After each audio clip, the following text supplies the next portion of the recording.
የዛሬ ምንዛሪ ምን ይመስላል የሚለውን በባንኮች እንዲሁም ደግሞ ከኦንላይን የብላክ ማርኬት መረጃ ያገኘናቸውን ዋና ዋና ምንዛሬ የሚባሉትን የአሜሪካ ዶላር፣ ዩሮ፣ ፓውንድ፣ ስዊስ ፍራንክ፣ የካናዳ፣ የአውስትራሊያ ዶላር፣ የቻይና ዩዋን፣ የኩዌት ዲርሃም፣ የሳውዲን ይዘንላችሁ መተናል።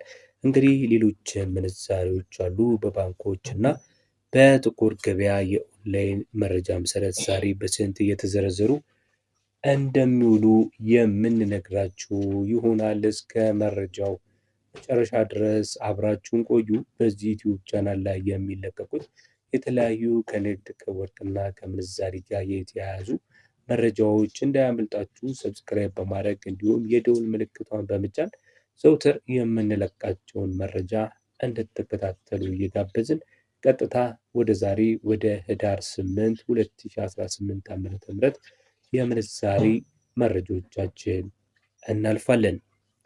የምንጀምረው ከጥቁር ገበያ የአሜሪካ ዶላር ይሆናል።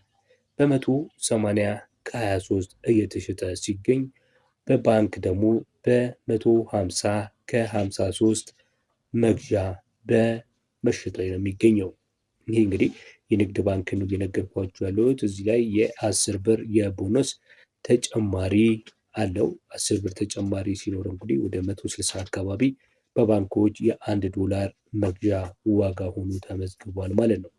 ቀጥሎ የምንመለከተው ደግሞ የዩሮን ሲሆን በኦንላይኑ የብላክ ማርኬት መረጃ መሰረት 1 ዩሮ በ208 ብር ከ85 ሲዘረዘር የባንክ ደግሞ 1 ዩሮ በ174 ከ23 በመዘርዘር ላይ ነው የሚገኘው። ዛሬ ህዳር 8 2018 ዓመተ ምህረት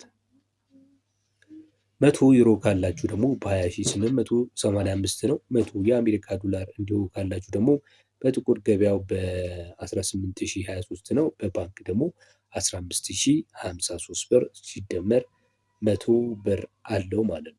ቀጥሎ የምንመለከተው እንግዲህ የፓውንድ ስተርሊንግ ነው።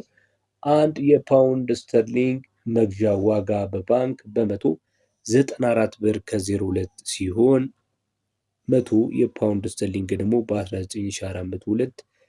የጥቁር ገበያውን ስንመለከት አንዱ የፓውንድ መሸጫ 236 ብር ከ86 ነው። የ100 ፓውንድ ስተርሊንግ ዋጋ ደግሞ 23686 ነው ማለት ነው። እንቀጥላለን። ስንሄድ የምናገኘው የስዊስ ፍራንክን ነው። አንዱ የስዊስ ፍራንክ በባንክ በዛሬው መረጃ መሰረት በ1